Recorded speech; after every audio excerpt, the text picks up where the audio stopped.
Alors, bonsoir.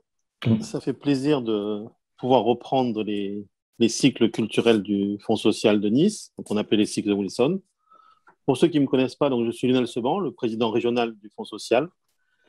Et normalement, on avait l'habitude de vous accueillir au sein de notre délégation à la place Wilson, mais bon, malheureusement, avec cette pandémie qui, on espère, va s'arrêter prochainement, on a décidé de faire une conférence via Zoom, notre nouvel outil de prédilection.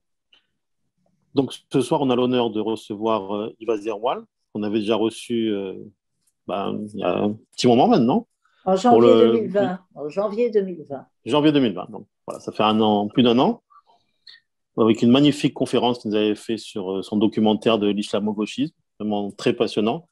Et donc c'est avec plaisir qu'on le retrouve ce soir pour son nouvel ouvrage, donc il s'appelle Faubourg Montmartre. Je laisserai après Lise présenter un peu plus Yva Zerwal et cet ouvrage. Et donc voilà, donc c'est avec plaisir qu'on se retrouve. Et donc j'ai commencé à lire aussi l'ouvrage et je vous le conseille vivement. Donc je vous laisse la parole à Lise Gomel, qui est notre élue du Fonds social et en même temps chargée de la culture sur la délégation de Nice. À toi, Bon Lise. ben, merci Lionel, bonsoir, bonsoir Yves. Bonsoir. Et donc Lionel a bien dit, nous vous connaissons parce que vous êtes venu en janvier 20 pour nous présenter votre documentaire qui avait eu beaucoup de succès. Alors je vais vous présenter brièvement. Vous êtes journaliste, documentariste, réalisateur et écrivain. Vous avez été rédacteur en chef et producteur éditorial d'émissions et de magazines à la télévision. Vous êtes le cofondateur de la chaîne d'information iTélé et le créateur de l'émission Secret d'Histoire qui remporte un franc succès. Tout le monde m'en parle. Vous avez publié l'année dernière votre premier roman Mufti et nous avions très envie de vous recevoir à ce sujet, mais la Covid a eu gain de cause, donc on ne vous a pas reçu. Et vous venez maintenant de publier Faubourg Montmartre. Alors, c'est un véritable thriller, un roman policier haletant, foisonnant et très visuel, vraiment. C'est une riche saga sur des gangsters, les Z, les frères Zemmour, très actifs dans l'escroquerie, le proxénétisme, les jeux, le racket, le monde de la nuit, les courses hippiques et encore bien d'autres choses. Alors, vous allez nous raconter qui sont ces frères Zemmour. D'abord, bonsoir à vous, bonsoir aux Niçois et aux Bretons. Je sais qu'il y a des Bretons et aux Parisiens. Alors, les frères Zemmour, d'abord, c'est une fratrie de 5 frères et 4 sœurs, originaires de Sétif en Algérie. Ce sont des Juifs originaires d'Algérie qui ont progressivement quitté l'Algérie entre milieu des années 50 et au moment de l'indépendance. Alors cette famille, elle est issue pas de la bourgeoisie, c'est d'une famille assez pauvre, à Sétif. Les parents Clairette et Raymond Zemmour vivent un peu des subsides de la communauté. Le père travaille plus ou moins à la synagogue de Sétif. La maman élève les 9 enfants. Et le premier à décider de quitter l'Algérie, on est au milieu des années 50, c'est l'aîné des garçons et l'aîné de la famille, il s'appelle Roland. Roland, il est mécanicien. Alors d'abord, j'aimerais faire une petite parenthèse, c'est que tous les gens que je vais citer et qui sont cités dans le livre ont existé. Après, je leur donne à tous un destin un peu particulier. C'est-à-dire pour que ce soit complètement romanesque, pour qu'il y ait aussi une attirance un peu pour le lecteur, pour la lectrice, il fallait leur donner un destin et aussi une succession d'anecdotes un peu plus intéressantes. Pourquoi je dis ça? Parce que la vie des Zemmour, les 5 garçons, c'est une vie de flingage, c'est une vie de mafieux. Donc, on va de meurtre en meurtre, de vengeance en vengeance. Sur le plan, et Elise, vous avez fait cette remarque, merci de l'avoir faite, sur le plan visuel et même sur le plan romanesque, c'est pas trop intéressant. Donc, j'ai voulu y apporter une touche un peu plus fictionnelle. Donc, je ferme la parenthèse. Ce Roland, il est mécanicien. il débarque à Paris, il s'ennuie à Sétif pour une raison toute simple, c'est qu'il est l'aîné d'une fratrie et le père est assez absent et il veut pas endosser la responsabilité de toute cette famille. Donc, il arrive à Paris, il est mécano, il est très peu mécano et il trouve qu'il y a un métier qui va l'enrichir un peu plus sérieusement, un métier dangereux, et il se lance dans le proxénétisme. Tout ça, c'est vrai. Il se lance dans le proxénétisme et il a une ou deux conquêtes. Et voyant que son boulot lui rapportait beaucoup d'argent, il lorgne vers une autre conquête féminine qu'il souhaiterait, pardon de l'expression, mais se prostituer. Or, il se trouve que cette conquête a déjà un proxénète. Et ce proxénète voit d'un très mauvais œil cette atteinte à son bien. Et donc, le Roland Zemmour, au bout de 9 mois de présence sur le territoire français, il va être descendu, il va être assassiné. Et c'est là où toute la saga de Zemmour devient intéressante, c'est que les 4 frères, alors par ordre de naissance, et alors donc l'aîné Roland qui se fait assassiner au bout de 9 mois de présence en France. Il y a Théodore, dit Dédé, il y a William, il y a Gilbert et il y a Edgar. Ces 4 frères vont décider de venir en France, de venir à Paris pour le venger. Tout ça, c'est vrai. Et quand ils arrivent à Paris, et ce que je raconte dans le roman, c'est qu'ils oublient que quand on veut se venger, il faut hélas penser à deux tombes. Celle de celui qu'on va tuer, mais la sienne aussi, parce que dans la vengeance, il y a obligatoirement d'autres personnes qui vont vouloir aussi se venger.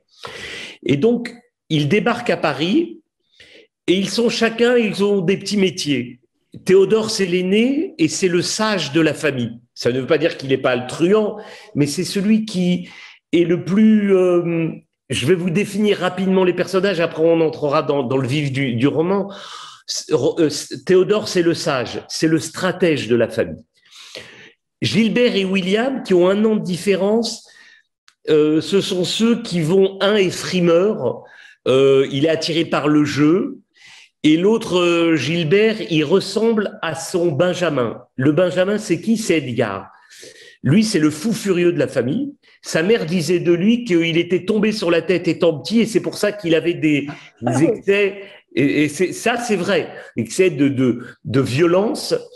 Et c'est le flingueur, c'est lui qui va être un peu le porte-flingue des porte-flingues, c'est lui qui va faire le rôle un peu curieux de règlement de compte de la famille. D'ailleurs, cet Edgar Zemmour, il va à un moment partir à Miami, il a 3 enfants, et dans la biographie de l'un de ses mômes, il raconte, son fils, il raconte que leur père les apprenait à tirer au fusil alors qu'ils ont 6, 7 et 8 ans dans le jardin de la villa de Zemmour, donc de la villa de Miami d'Edgar. Donc ça vous dresse un peu le profil du Benjamin de la famille. Donc ces 4 frères arrivent, ils vont chercher à venger leur frère, mais ça va durer un peu de temps. D'abord parce qu'ils ne trouvent pas qui est l'assassin du frère, qui est ce proxénète. Au départ, ils démarrent dans ce qu'on appelle le bidonnage. Ils se lancent dans les trousseaux, et le bidonnage, c'est quoi? Alors, je vous raconte un peu ce que c'est qu'ils vendaient des vins de mauvaise qualité, et ils trafiquaient les étiquettes en collant sur ces bouteilles-là des étiquettes de grands crus. Et on est au début des années 60. C'est-à-dire que dans les années 60, il n'y a pas encore, on passe du franc ancien au nouveau franc, il n'y a pas encore ces grands centres commerciaux, il n'y a pas encore ces autoroutes. Donc, ils vont visiter les villages de France, ils vendent aux tout venants qui sont fiers d'avoir à leur table des grands crus, à des prix défiant toute concurrence, et ils vont commencer à faire une petite fortune là-dessus en arnaquant le français moyen, et en leur faisant croire qu'ils avaient à leur table un grand cru alors que c'était de la piquette. Très vite, ces gens-là vont s'apercevoir Ils vont alerter les gendarmes, mais évidemment, les Zemmour ont des voitures bien plus puissantes que les gendarmes. Les gendarmes, à l'époque, ils sont dans des villages très éloignés de là où ils commettent leur forfait, et ça leur permet de sauver. Donc, ils vont construire leur fortune comme ça. Mais petit à petit, poussés par Edgar et par Gilbert, ça leur convient pas. Ils vont être attirés par deux familles qui règnent sur le faubourg Montmartre. Pourquoi le faubourg Montmartre? C'est là où arrivaient les Juifs d'Afrique du Nord, essentiellement les Juifs algériens à l'époque, dans les années 60, parce qu'il y avait des restaurants cachers, ou en tout cas qui leur rappelaient leur Algérie natale. C'était des restaurants où on mangeait, où on buvait de l'anisette, où il y avait des pistaches, où on mangeait le barbouche local, etc. Donc, ils vont s'établir là-bas, modestement au départ, attirés par deux familles. Il y a à l'époque deux familles qui règnent sur le faubourg Montmartre. C'est la famille Atlan, qui sont eux aussi originaires d'Algérie, et la famille Perret. La famille Perret, c'est trois fils et une mère, Léonie Perret, Léonie Benaïm. Elle a existé. Tout cela, ce sont des personnages réels. Léonie Benaïm, c'est la matrone du clan. Elle a épousé un non-juif, c'est pour ça qu'elle s'appelle Perret, mais en fait, elle a gardé ses traditions juives. Elle a élevé ses enfants plus ou moins dans la tradition juive. Et avec les Atlans, ils ont décidé de se partager le faubourg Montmartre. C'est-à-dire qu'ils ont du business en commun, mais ils ont aussi, chacun de son côté, un business traditionnel. Et c'est quoi essentiellement le business à l'époque? C'est le racket. Ils rackettent les commerçants de Paris. Après, très vite, ils vont se lancer dans le commerce du vin. Et pourquoi je parle d'eux? Parce que les Zemmour vont être initiés à la grande délinquance auprès des Atlans. Ce sont les Atlans qui vont leur servir de maître à penser, de maître à truander, et qui vont les initier à tout ce qui est Lise, vous avez parlé du racket, du proxénétisme, etc. C'est grâce ou à cause des Atlans qui vont devenir des petits noms dans la pègre locale. Et bien évidemment, ce qui devait se passer, ce qui devait arriver arriva, c'est-à-dire que les Zemmour aspirent à être les rois de la pègre, et ils vont petit à petit buter ou initier le flingage d'un des Atlans et mettre sur le compte des Perret le meurtre de Sion Atlan, qui était le parrain de la pègre locale. Et donc, la vie des Zemmour, ça sera trois grands moments. Il y a l'ascension, c'est-à-dire le moment où ils démarrent en tant que simple truand pour devenir les rois du faubourg. Il y a le règne des Zemmour, c'est-à-dire c'est des années 70 au début des années 80. C'est là où ils deviennent les rois de la pègre, pas uniquement de la pègre juive, mais de la pègre en général. Les Zemmour, il faut bien dire, ils ont été pendant 10 ans les parrains du milieu. C'est-à-dire qu'ils ont dominé non seulement le proxénétisme, mais pour asseoir leur autorité, ils ont conquis les jeux. Le domaine du jeu, c'est entre guillemets la partie noble des truands et la partie honorable aussi entre guillemets du truand, c'est qu'ils ont, pour reprendre un mot, parce que en écrivant ce livre, je me suis plongé dans le dictionnaire de l'argot. Donc, c'est important parce que j'essaye d'essaimer un peu partout, comme à l'époque d'Audiard et tout ça. Donc, ils ont dessoudé les deux clans corses qui tenaient les casinos à Paris et les cercles de jeu. Eux, ils étaient initiés, ils avaient des tripots clandestins, mais c'est le bas de gamme des jeux. Donc, ils vont, entre les années 70 et les années 80, devenir les rois de la pègre. Entre-temps, évidemment, et c'est ce que je disais en préambule, cette famille-là, elle va connaître des mauvais sorts, dont en 1975, suite à une embrouille avec un clan ennemi, je rentre pas dans les détails, etc., ce clan ennemi leur donne rendez-vous dans un célèbre bar de Paris qui s'appelle le Télème. Et le Télème, c'est quoi? C'est un bar où il n'y a qu'une seule issue. C'est important pour la suite parce que un indique de la police va voir Broussard. Alors moi, je l'ai appelé Chavin.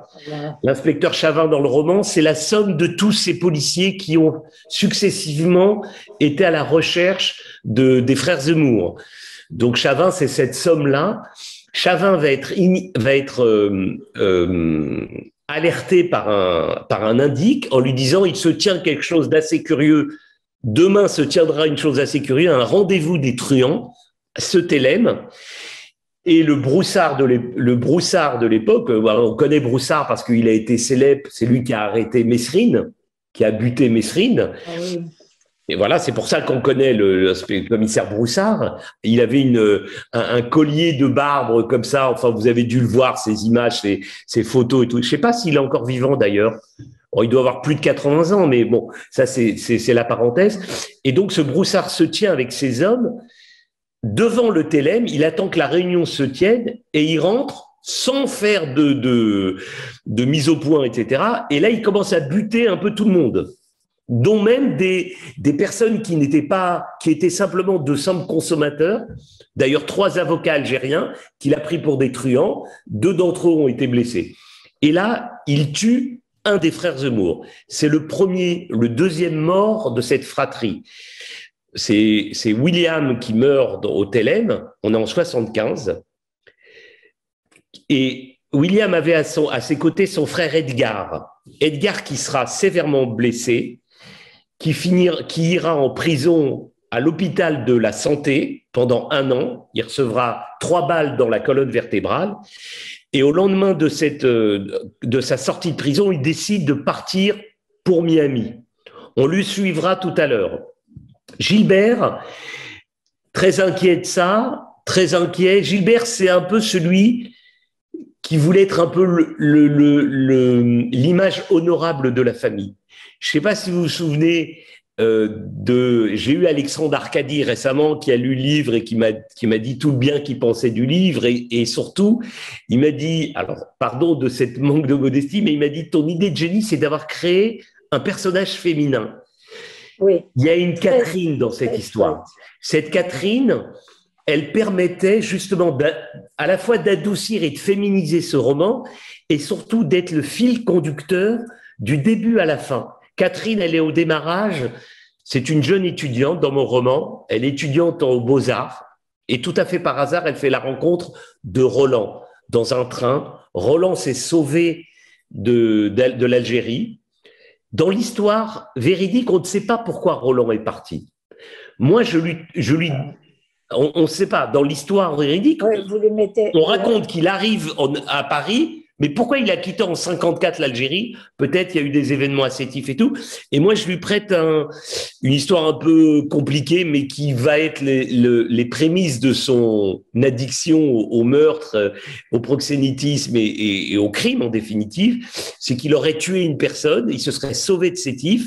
Il débarque, il prend le bateau de Sétif à Marseille, puis le train de Marseille à Paris, et c'est là où il rencontre cette jeune étudiante dont il tombe éperdument amoureux. C'est un personnage remarquable, cette fille. Voilà, alors cette Catherine, c'est remarquable parce qu'elle va… C'est le moteur de l'intrigue.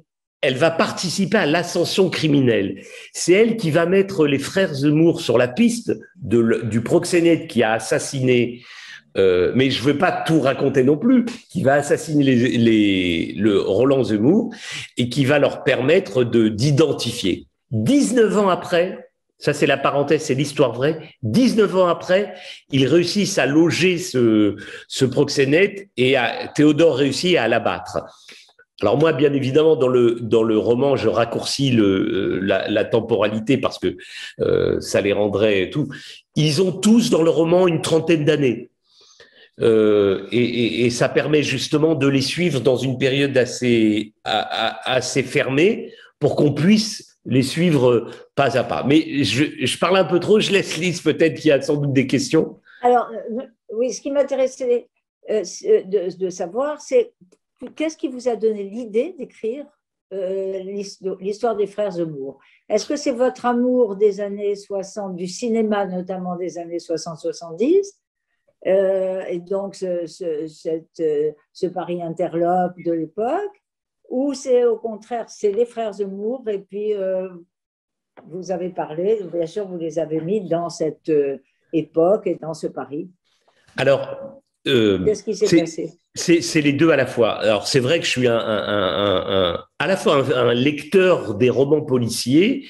J'adore ce thème littéraire.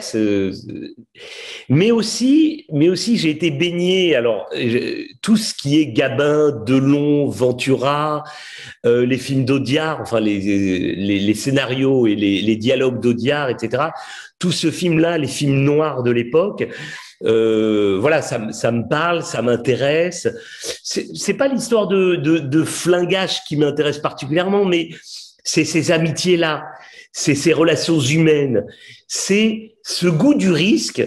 Alors évidemment, il y a toujours l'appât du gain, mais il y a aussi des amitiés fortes. Dans tous ces films-là, on le voit avec Delon, Gabin, on voit dans les Rocco et ses frères, mais aussi dans Borsalino, dans les films dans les Tontons flingueurs aussi. On voit que cette amitié-là est assez intéressante. Donc c'est cette alliance à la fois des romans policiers et évidemment de la grande littérature, mais ça on n'en parle pas ici, et des frères Zemmour. Et aussi, comment je suis parti sur cette histoire, c'est que je les ai jamais rencontrés, les Zemmour, même jeunes, parce que le dernier est mort dans les années 90, etc. Mais j'en ai beaucoup entendu parler. Chacun, et depuis que j'ai écrit ce roman et publié ce roman, il n'y a pas un jour sans que telle ou telle personne me raconte une anecdote. Alors, je ne donnerai pas de nom, mais aussi des personnes très connues, originaires d'Algérie, récemment encore, sans donner son nom à un historien spécialiste de l'Algérie, m'a dit que sa maman était très amie avec une femme. Il m'a demandé, il me dit que sa mère est amie avec une certaine Rosette Zemmour. Il me dit, est-ce qu'elle a un lien? Alors, je suis devenu le spécialiste des Zemmour. Effectivement, Rosette Zemmour, c'était l'épouse de Gilbert Zemmour. Donc, quand elle était à Paris, les Zemmour, les frères, mais aussi les ascendants, les enfants, les épouses, les cousins, etc., avaient tous fréquenté le Faubourg Montmartre. Donc, ils avaient des amis, etc. L'essentiel de leur porte-flingue, ils étaient plus de 200. Ils avaient plus de 200 hommes à eux. C'était pas des tendres. Eh bien, l'essentiel, c'était des Juifs d'Afrique du Nord. Il y avait aussi quelques Ashkénazes qui étaient leurs porte-flingues, mais ces gens-là étaient essentiellement… ils recrutaient. Je veux raconter une anecdote que m'a raconté un ami quand il a vu ce livre-là. Il m'a raconté, c'est une anecdote vraie, véridique, il m'a raconté que son père était originaire de Sétif et qu'il a connu les Zemmour. Il a à peu près le même âge, il est né dans les années 40. Et quand il débarque d'Algérie, il va au Faubourg Montmartre et comme la majorité des pieds noirs, il cherche un travail. Et on lui indique une adresse. On lui dit, va au café, je crois que ça s'appelait le Soleil d'Or d'après mes souvenirs, à Montmartre, au Faubourg Montmartre. Et il lui a dit, va voir Gilbert Zemmour. Et il va voir Gilbert Zemmour, et c'est une histoire vraie. Et il dit, voilà, monsieur Zemmour, il ne sait pas trop qui est Gilbert Zemmour, mais c'est le pôle emploi de l'époque. Il va voir Gilbert Zemmour, et il dit, voilà, je cherche un boulot. Et Gilbert Zemmour, tout de go, lui propose, il lui dit, écoute, je vais te donner 20 mètres à rue Blondel. Alors, pour les Niçois et les provinciaux, la rue Blondel, c'est le quartier chaud de Saint-Denis. C'est là où il y avait, à l'époque des années 60, le haut lieu de la prostitution. Il lui dit, je vais te donner 20 mètres avec 2 filles et tu vas t'en occuper, tu auras un pourcentage dessus. Le type comprend assez bien ce qu'il lui propose. Il dit merci, il tourne les talons, il s'en va. Bon, son père est devenu quelqu'un d'assez connu, célèbre, mais pas du tout dans ce truc-là.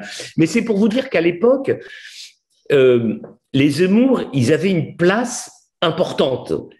D'ailleurs, pour ceux qui connaissent la synagogue de la rue Buffo, ils allaient souvent là-bas. C'était c'était non pas des piliers de la synagogue. J'essaye de raconter une anecdote avec le rabbin de la synagogue qui les voyait évidemment pas d'un très bon œil. Et ils étaient, quelques-uns d'entre eux, en tout cas les parents, des fidèles de la synagogue Buffo.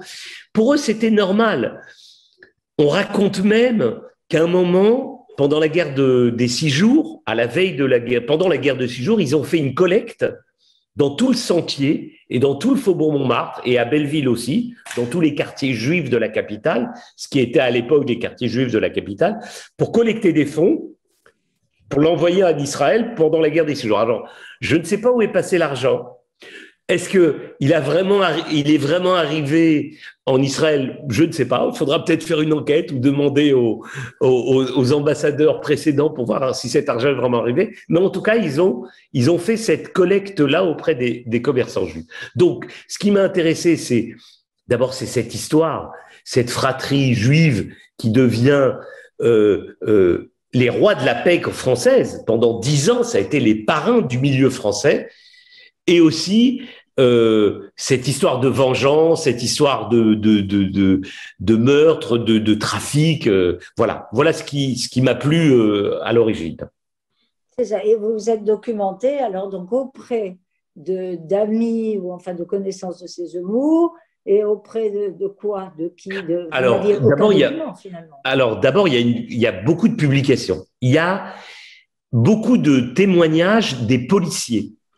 Les policiers ont beaucoup écrit sur la pègre française et ils accordent chacun d'entre eux de longs chapitres sur les Zemmour. Ça, c'est la première source de documentation. Après, je me suis plongé dans les archives des journaux de l'époque. Les journaux parlent aussi beaucoup des Zemmour. Après, il y a aussi un livre, pour ceux qui connaissent ce grand journaliste qui était Jacques de Rogy. Ah oui. Voilà, Jacques de Rogy, il a connu les Zemmour, il les a fréquentés, il les a interviewés et il y a aussi pas mal de sources journalistiques. Et puis, il y a aussi un livre qui est passé assez inaperçu, qui est l'autobiographie de celui dont je vous parlais en préambule, du Benjamin d'Edgar Zemmour, c'est-à-dire le fils du plus jeune des Zemmour. C'est un jeune qui a eu une histoire assez compliquée. Il a vu d'abord, il a assisté à l'assassinat de son père à Miami. Il a moins d'une dizaine d'années.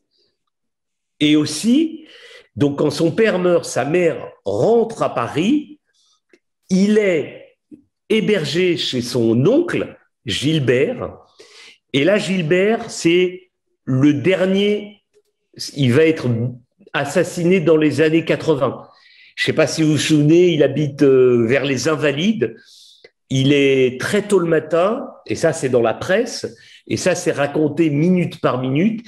Il promène ses 4 caniches. Il avait l'habitude d'aller les faire uriner sur la voie publique, et il dit au petit Zem, accompagne-moi. Alors il dit, mais va te couvrir, je t'attends en bas, il fait froid. Et le petit Zem, Michael, qui est né en Israël, on parlera après de leur velléité d'aller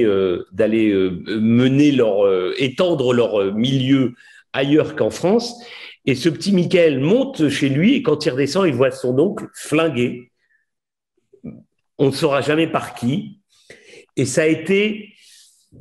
Arcadie le raconte un peu, le met en scène dans son film, Le Grand Pardon. Alors, c'est très focalisé sur Roger Hanin, mais à un moment, on voit un enterrement assez fastueux, ce qui était vrai. Ils sont tous enterrés au cimetière de Bagneux, dans le caveau familial, et le Gilbert, alors c'est son cercueil, ça enchaîne, les poignées sont en or, et il y avait des avis de décès placardés dans tous les quartiers juifs de la capitale. Et il y a un long cortège de limousines qui ont suivi la procession jusqu'au cimetière. Tous les commerçants étaient fermés, enfin une majorité des commerçants étaient fermés, les commerces étaient fermés. Alors est-ce qu'ils sont venus de leur plein gré ou on les a poussés à être présents? Je ne sais pas, mais en tout cas il y avait une foule assez immense, à la fois de gens de la pègre, 2 policiers qui étaient là aussi avec les appareils photo pour voir qui appartenait au milieu. Tous les milieux, alors on est dans les années 80, tous les milieux sont représentés, les Corses, les Gitans, les Marseillais, les Maghrébins, pour rendre hommage à celui qui fut un des parrains du milieu. Donc voilà ce qui m'a séduit, parce que c'est vrai qu'on raconte en littérature que les gens heureux n'ont pas d'histoire. Quand il se passe rien, il n'y a rien à raconter. Mais eux, chacun d'entre eux et tous ensemble, ils ont une histoire assez romanesque à raconter, et c'est ce qui m'a plu. Ouais, très bien. Et vous le décrivez très bien. Et alors, parlez-nous un peu de Catherine. Ah. Moi, j'aime bien ce personnage.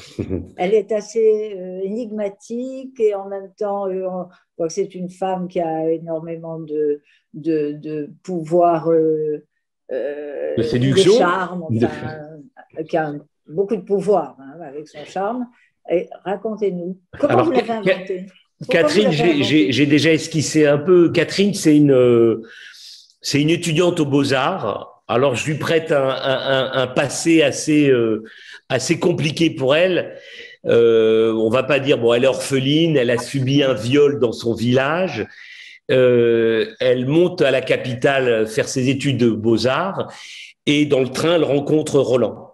Roland qui arrive à la séduire. Il a du bagou, elle est pas juive, elle vient d'un petit village de France et il la séduit avec sa tchatche, avec son embrouille. Il s'invente un personnage de globe-trotter, d'aventurier, alors qu'il a jamais quitté Sétif, même pas l'Algérie, Sétif de sa vie. Et il commence à la faire voyager en quelque sorte. Et donc, elle va l'héberger dans son foyer étudiant. Et il se trouve que ce foyer étudiant, il est à rue Blondel. Et moi, je l'ai situé à rue Blondel. La rue Blondel, c'est le quartier chaud de Saint-Denis, du faubourg Saint-Denis, le quartier de la prostitution, etc. Et moi, je l'ai voulu le mettre à rue Blondel, mais tout à fait par hasard. Et en me documentant, il se trouve que la rue Blondel, au numéro que je prête à ce foyer étudiant, c'était une maison close. Mais je ne le savais pas à l'origine. Ça s'appelait aux Belles Poules. Et c'est là où allaient tous les mondains pour s'encanailler. Et donc, ils arrivaient là-bas. Et donc, ce foyer étudiant, cette maison close, je l'ai transformée en foyer de jeunes filles pour donner… Au départ, c'était un foyer de jeunes filles que vous avez transformé en maison close. Voilà, mais non, au départ, c'est une maison close. Ah, d'accord. Au départ, ça s'appelle aux Belles Poules, c'est vrai. Oui, en vrai. Après, quand Catherine y habite, c'est un foyer de jeunes filles, d'étudiants, où elle vit. D'accord. Et après, c'est Roland qui va le transformer en maison close. Voilà, ça, c'est le roman, mais c'est vrai pour la situation des lieux, c'est véridique. Donc, cette Catherine, elle va aider… Alors, je ne vais pas non plus tout raconter, parce qu'il y a sans doute parmi ceux qui sont présents, personnes qui n'ont pas encore lu le roman, mais elle va les aider dans leur ascension criminelle. C'est elle qui va permettre aux 4 frères Zemmour… Alors, elle va avoir une vie rangée. Quand Roland va être assassiné, elle va prendre la fuite, parce qu'elle a peur de se faire attraper par la police. Elle va s'enfuir. Et c'est Théodore, le deuxième de la fratrie, qui va réussir à la loger, comme disent les personnes en argot, à l'identifier, à trouver où elle habite.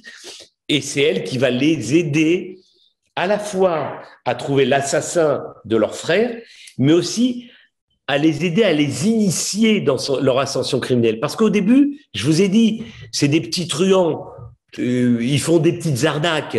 Le vin frelaté qu'ils vendent pour un grand cru, c'est aussi qu'ils lancent la mode des trousseaux. Les trousseaux, c'est le linge de maison. Ils se lancent aussi là-dedans. Théodore, il a une fabrique à Troyes en France où il fabrique du linge de maison. Alors c'est souvent du linge bas de gamme qu'on vend rapidement en faisant croire aux clients que c'est de la soie ou des grands tissus. Encore une fois, on est dans les années 60, il n'y a pas encore les grands magasins, ou il n'y a pas encore tous ces grands magasins-là. Donc, ils sont facilement arnaqués. On passe du franc, de l'ancien franc au nouveau franc. Les gens n'y comprennent pas beaucoup. Il n'y a pas de poste de télévision, donc on n'a pas accès à l'information. Bon, il n'y a évidemment pas Zoom ni Internet. Donc, ces gens-là, c'est de pauvres gens. Ils sont arnaqués, on abuse de ces personnes-là. Et Catherine va les initier.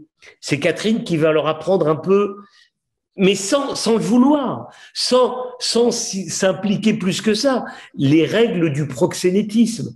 Comment fonctionne une maison close, comment une prostituée, on peut la voir dans son giron.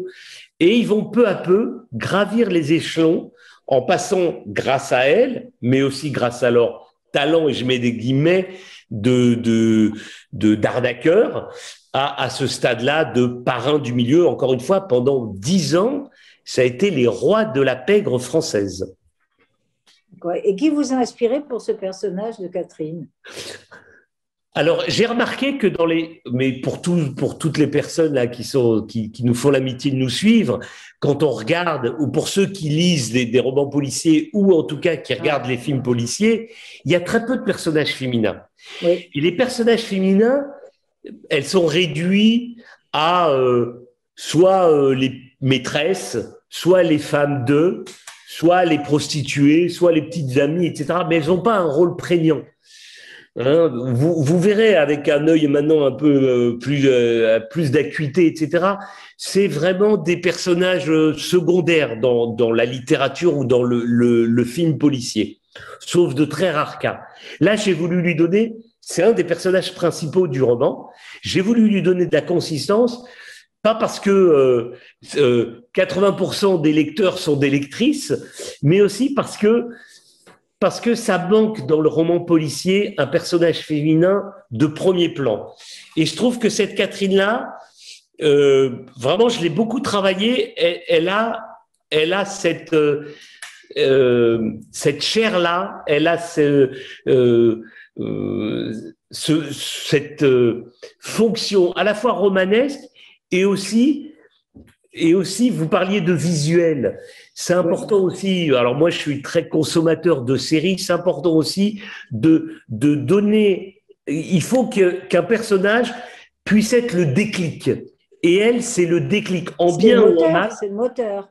C'est le moteur, et voilà, de l'intrigue, des séquences qui vont se suivre au fur et à mesure, qui vont évoluer au fur et à mesure. Ouais, c'est très intéressant. Alors ce que je trouve aussi très touchant, c'est ces gangsters, ces grands gangsters, à vrai dire, qui vont passer le Shabbat dans la famille, qui s'occupent de leurs sœurs, des 4 sœurs, qui les installent, qui les marient. Enfin, c'est assez touchant. Mais vous n'insistez pas vraiment là-dessus. Non, parce que, alors, c'est des Méditerranéens, c'est des Orientaux. Si j'avais fait un livre sur la mafia corse ou la mafia italienne, on aurait aussi ces mêmes rapports humains entre le père, etc. Je ne sais pas si vous avez vu hier sur Arte, il y a un documentaire passionnant, je vous invite à le revoir en replay, sur ce grand mafieux, ce parrain, Tino Riina, qui était le parrain de Corleone, du village de Sicile, près de Palerme, et on raconte ces liens familiaux là. Hein, donc c'est une petite anecdote, c'est une parenthèse, mais vraiment allez voir, c'est en 2 parties, c'est vraiment passionnant. Pourquoi je me suis pas étendu sur le côté judaïsme, etc. Parce que eux-mêmes, et c'est un peu, et je sais qu'il y a beaucoup de juifs originaires d'Algérie à Nice, c'est aussi cette manière-là de pratiquer sa religion. Moi aussi, mon père est originaire d'Algérie, donc on était religieux sans l'être complètement, sans l'être plein, etc., comme pouvaient l'être les juifs originaires du Maroc, etc. Donc les Zemmour, même si à Sétif, le père travaille à la synagogue, mais c'est pas des grands religieux. Donc, il y a le sens de la famille, très présent.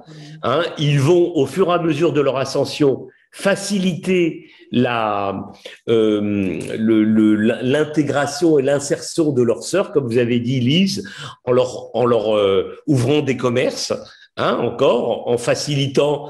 Il y a toujours une enveloppe pour la mère, pour le père, etc. Alors, les parents ont dit à la police qu'ils ignoraient ce que leur fils et ce que leur enfant commettait comme forfait. On ne saura jamais, mais en même temps, dans la loi française, une mère n'est pas obligée de dénoncer son enfant. Donc, ça tombait bien, ni un frère, etc. Et donc, ça leur permettait de... Voilà, il y a ces odeurs, ces saveurs que j'ai voulu restituer. Hein. On voit un peu, quand ils se réunissent, les parties de cartes, ces apéros avec l'anisette, avec les pistaches, etc. Mais voilà, c'est déjà dire qu'ils étaient juifs et que c'était des truands, c'était déjà bien cadrer les personnages. Oui. Et est-ce que votre ami Arcadie est tenté de faire un film de votre roman? Parce que ce serait un scénario parfait. Non? Alors, Joker. Alors, j'ai été contacté. Non, j'ai été contacté par plusieurs producteurs. Mais pour l'instant, c'est vraiment au stade embryonnaire. Donc, je peux pas vous en dire plus. Non pas parce que je cache quelque chose, mais pour l'instant, il y a rien. Mais vous savez, dès lors qu'il y a un livre un polar qui sort, il y a beaucoup de réalisateurs, de producteurs qui sont intéressés, qui contactent. Alors moi, ceux qui me connaissent me contactent directement ou contactent l'éditeur et tout. Voilà. Mais ça, c'est une pratique courante. Mais pour l'instant, il n'y a vraiment pas de... Mais je ne manquerai pas de vous accorder la primeur si jamais ça se passe. Très volontiers, très volontiers. Et est-ce que vous avez des projets et vous pensez à écrire un nouveau roman? Alors là, je termine. Alors, j'alterne. Alors là, mon livre Moufti, dont vous avez parlé, vient de sortir parallèlement à mon roman, vient de sortir en poche. Bon, parce qu'il y a eu il a quand même rencontré à la fois excellent aussi. Excellent. Voilà, vraiment de critique et public. Donc, il vient de sortir en poche, Moufti.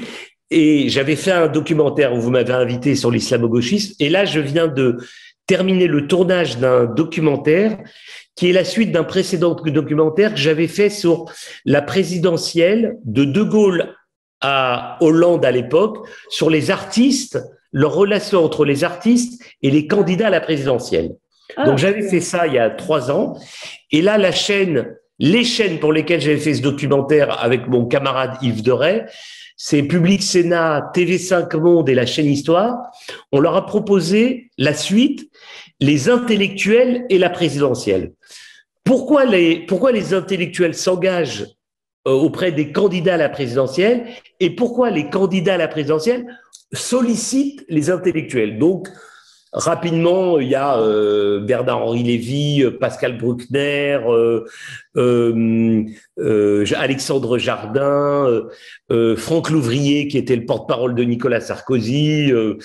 Il y a une vingtaine de personnes qui racontent à la fois le côté intellectuel, mais aussi le côté candidat à la présidentielle. Voilà, ça va de Gaulle à Macron 2017 et ça sortit. On a terminé le tournage.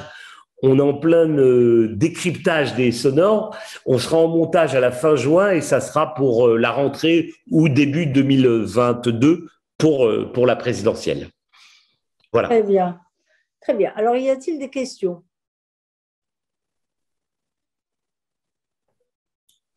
Questions? Nadine? Non. Alors, est-ce qu'on a reçu des questions?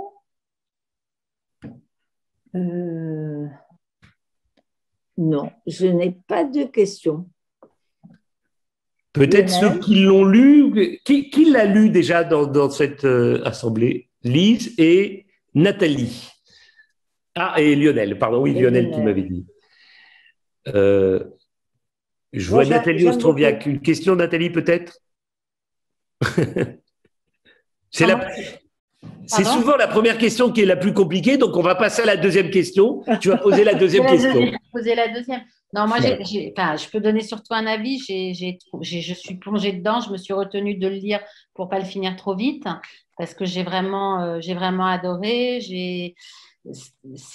qui est compliqué, c'est de voir le romanesque de la réalité, mais on avait vraiment l'impression, et vous l'avez dit, Lise, de visionner tout ce qui c'est la réalité, tout ce qui se passait. On était dans le café quand il se faisait tirer dessus, on était dans la maison quand il partait. Enfin bon, c'était vraiment très, très intéressant. Non, non, je n'ai pas de questions parce qu'en plus, bon, moi, je le connais particulièrement, ce livre, puisqu'on en avait parlé avec Yves. Donc, c'est vrai que…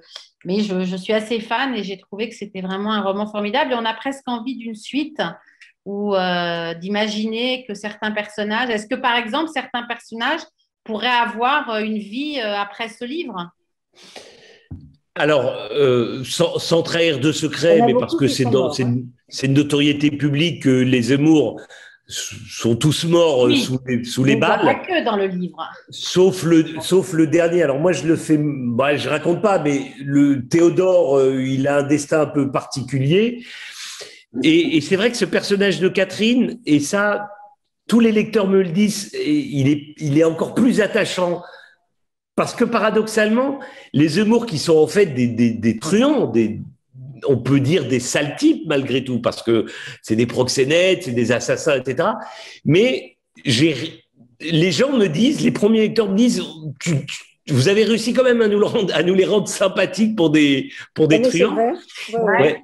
Mais ces personnages de Catherine, j'ai bien envie alors pas dans l'immédiat parce que je suis sur d'autres choses, etc. Mais lui donner un autre destin.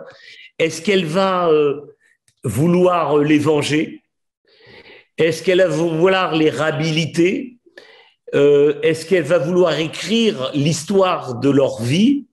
Voilà, c'est des points d'interrogation, mais c'est vrai qu'elle mériterait d'être encore plus mise en avant que ce que j'ai fait, et déjà elle l'est beaucoup dans ce roman. Oui. Elle a apporté beaucoup de douceur en fait dans un monde de violence, et c'était ça qui était vraiment incroyable. Merci Nathalie. La douceur qu'elle a apportée. Ah ben alors là, je ne suis pas trop d'accord parce que je la trouve très violente et elle est parfois plus violente, froidement violente. Bon, on est les seuls à l'avoir lue, donc parfois elle est violente, mais parce qu'elle n'a pas le choix. Oui, mais froidement violente quand même. Hein. Alors je voudrais, si je peux me permettre, pour pas quand même effrayer les autres, ceux qui nous font l'amitié d'être présents, etc.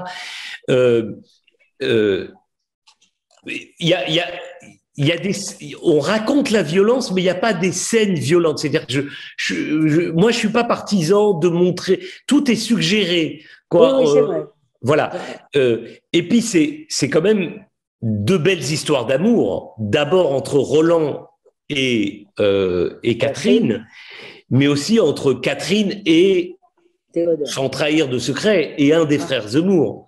Merci. Bon, voilà. Mais ça c'est aussi des histoires d'amour, et c'est aussi des liens familiaux. Ce qui est important aussi, c'est que j'ai tenté, et j'espère avoir réussi, voir comment une fratrie fonctionnait, comment ces quatre frères-là, ce qui les pousse à l'origine, c'est la vengeance, mais c'est aussi la volonté de s'en sortir. Ils sont d'un milieu, alors c'est pas misérabiliste, mais pauvre, et ils ont chevillé au corps cette volonté de s'en sortir. C'est des immigrés, des exilés. Ils sont aussi partis parce qu'on les a chassés de leur pays, et ils arrivent en France, et on est dans les années 60, et il faut s'en sortir. Alors c'est vrai que c'était plus facile à l'époque que maintenant, mais malgré tout, je dis quelque part qu'ils vont choisir le mauvais côté du trottoir. Il y a ceux qui deviennent des commerçants honorables, et il y a les Atlan, les Perret et les Zemmour qui prennent l'autre côté du trottoir, celui qui est fait d'arnaque, etc.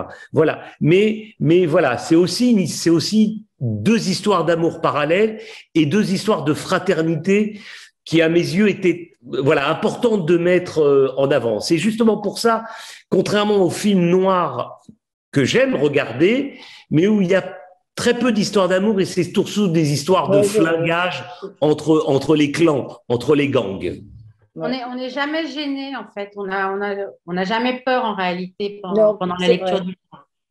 Oui, oui, oui, oui, oui, oui, on ne baigne pas dans le sang. On voit des choses, mais voilà, et on du ne tout. voit pas le sang, on ne voit pas le côté On, moche. on me dit, Lionel ou Jo, on me dit qu'il y a des gens qui n'arrivent, j'ai plein de textos, il y a des gens qui n'arrivent pas à se connecter.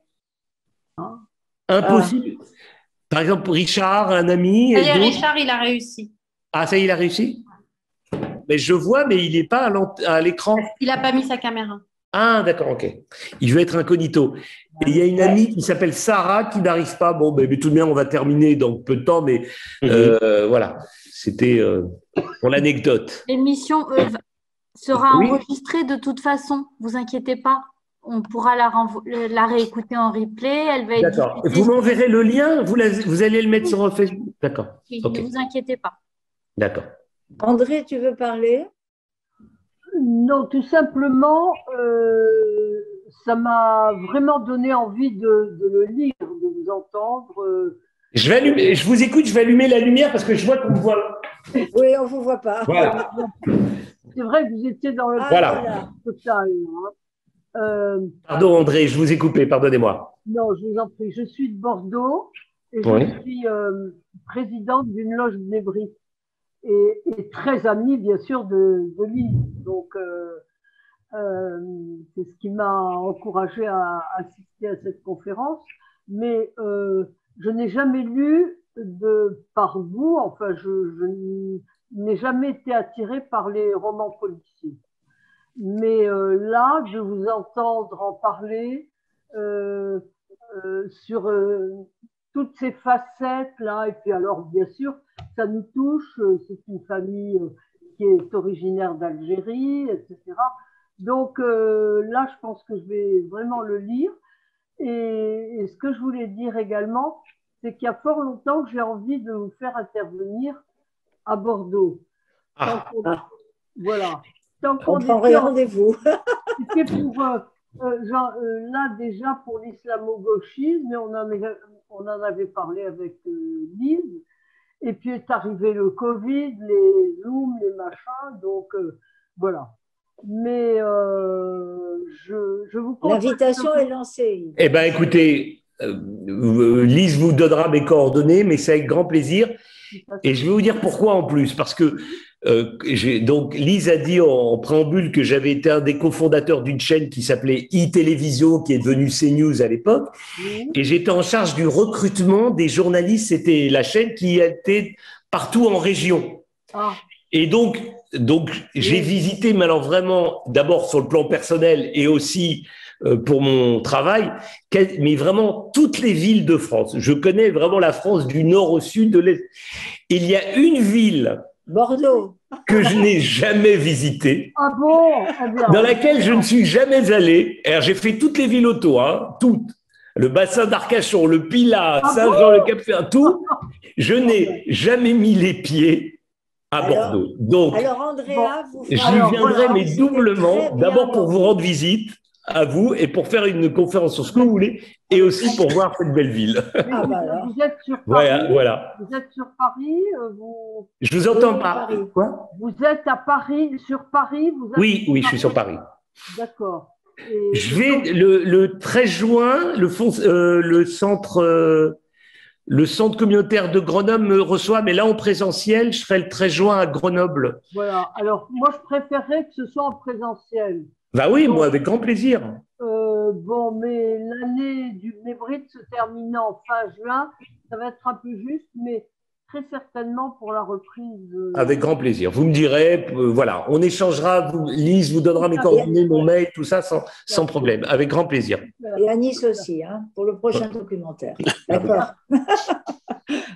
Avec grand plaisir. Est-ce que je peux me permettre de montrer le livre pour que vous puissiez le trouver plus Oui, facilement c'est en ça, librairie? j'ai oublié. Ah oui, moi je l'ai. Donc voilà, Très bien, super. Voilà. Ah oui. Comme ça, vous le retrouverez plus Et facilement. tu peux le laisser, Nathalie. Bien Nathalie, sûr. alors, c'est une photo d'époque du Faubourg Montmartre des années 60. Alors bon, là, c'est en noir et blanc, mais c'était pour donner vraiment la couleur locale, etc. Et c'est vrai, vraiment, c'est le Faubourg Montmartre. Voilà. Donc, j'ai voulu que ce soit ça qui raconte et qui évoque vraiment cette ambiance-là. Merci, Oui. Nathalie. C'est un gros livre, mais qu'on lit Oui, il a très l'air vite, d'être très gros. facilement. Non, ça se Vraiment. lit très facilement. Oui, je vous le recommande. C'est mon deuxième roman. Et avant, j'écrivais des livres plutôt politiques. Ah oui. Voilà, c'est mon 15e livre, mais mon deuxième roman. Moufti. Qui a lu Moufti ici? Moi. Voilà, 2. Bon, ben, Moufti aussi, je ne sais pas si Moufti, c'est le célèbre, hélas, célèbre leader musulman qui a été l'hôte de Hitler pendant la Seconde Guerre mondiale et qui a fait pique-pendre concernant les Juifs à l'époque de Palestine et après, en tant que collaborateur nazi, voilà, c'est un peu l'origine du mal, de l'islamo-gauchisme et de tout ça. Tout à fait. Voilà. Tout à Donc, fait. celui-là, il vient de sortir en poche et Faubourg Montmartre, il est sorti il y a un mois. Hein. Oui. Voilà, il y a Le Monde qui est intéressé, qui va faire un papier, l'Obs, Le Point, etc. Voilà, ils m'ont appelé. Et alors, c'est assez curieux parce que je connaissais pas. Alors, pour Moufti, il y a eu vraiment une couverture de plein de journaux. Et là, pour Faubourg Montmartre, alors j'ignorais, mais en fait, l'essentiel des médias pour les polars, c'est sur les sites Internet. Et ils ont une audience impressionnante. Alors, j'ai eu déjà 2 papiers sur un site. Et là, il y a le plus bipolar, ça s'appelle BEPOLAR, qui m'a fait une interview. Je l'ai envoyée à Lise. Elle n'est pas encore parue, mais ça a été, voilà, c'est le site de référence. Et pour les polars, la communication se fait via Internet. Mais j'ai l'impression que bientôt, hélas, la presse écrite risque un peu, non pas de disparaître, mais de devenir assez en peau de chagrin, et que ce seront, et d'ailleurs via Zoom, etc., ça va être Internet, les réseaux sociaux qui vont faciliter, qui vont être les médias prioritaires. Si je peux me permettre, Yves, moi qui ai lu tes 2 romans, oui. je trouve que j'ai adoré les 2 pour des raisons très différentes, mais il y a un point commun, c'est dans la lecture, c'est-à-dire dans l'écriture et donc dans sa lecture. C'est haletant. Donc moi, quand j'ai pris que ce soit Moufti ou Faubourg Montmartre, je l'ai pris, je ne l'ai plus lâché jusqu'au bout, parce qu'à chaque fois, je me disais, bon, allez, je vais me reposer un petit peu. Je terminais la page et je n'avais qu'une envie, c'était de tourner la page suivante. Oui. Et c'est vrai que tout à l'heure, on parlait d'adaptation pour le cinéma. C'est vrai que l'un comme l'autre sont des romans qui seraient très bien transmis sur grand écran, tellement les choses avancent, elles vont vite, elles vous tiennent en haleine, et c'est vraiment passionnant. Et tous les 2 sont très différents, donc on a un plaisir de lire l'un comme l'autre. Moufti, moi, ce que j'avais adoré, c'était qu'il y avait à la fois une alternance entre un côté romanesque et le côté historique. Et on retrouve un petit peu ça dans Faubourg Montmartre, mais dans une moindre mesure. Mais on retrouve toujours le style qui va vite et avec des rebondissements à chaque page, et voire même à chaque ligne parfois. Et donc, ça nous tient. Et je dirais que le seul regret qu'on peut avoir, c'est lorsqu'on le termine, parce qu'on a envie de recommencer. Eh ben, merci Richard, merci beaucoup pour cette critique élogieuse. Alors, oui, Lise, dites-moi. Qui? Moi? Non, je ne sais pas, comment vous voulez, on a terminé. Non, mais simplement pour apporter un complément par rapport à Richard, en tant que réalisateur de documentaires, et pour ceux qui ont vu Islamo-gauchisme, vous pouvez le voir, il est en libre accès sur YouTube. Islamo-gauchisme, la trahison du rêve européen. Alors, il est assez long, il dure 90 minutes. Mais en tant que documentariste et réalisateur de documentaires, on a aussi on apprend aussi à donner un peu de suspense. Donc, j'ai essayé de transposer ça aussi dans mes romans. C'est-à-dire que il faut qu'à chaque fin de chapitre, on reste en alerte et en haleine. Tenir le lecteur en haleine, c'est important. Donc, voilà. Richard, merci d'avoir souligné ça et de l'avoir remarqué et de l'avoir ressenti. En tout cas, voilà. Oui, on se couche très tard hein, quand on lit votre livre. Très, très tard. Mais j'espère qu'on fait de beaux rêves. Voilà. Non, parce que je me dis, mais qu'est-ce qui va arriver? Comment ça va se passer? Comment vont-ils s'en sortir? Non, ce n'est pas des beaux rêves. C'est des questions. Voilà. On se pose des questions. Mais c'est aussi intéressant de savoir pourquoi. Parce que ce n'est pas que les frères Zemmour. Hein. J'ai parlé des Atlan, des Perret, hein, c'était Benaïm. Pourquoi une partie de la communauté, cette partie-là, s'est orientée vers ce grand banditisme? Alors, aujourd'hui, c'est plus dans une partie, hein, évidemment, dans les arnaques, hein, il y a moins de flingage, des choses comme ça, mais sur le plan de la psychologie, etc., ce qui serait intéressant, c'est aussi de comprendre ce qui a poussé, et beaucoup de juifs d'Afrique du Nord et beaucoup de juifs ashkénazes, vers cette... vers ce gangstérisme, tout ça. Donc là, c'est plutôt un travail de sociologue que je ne suis pas.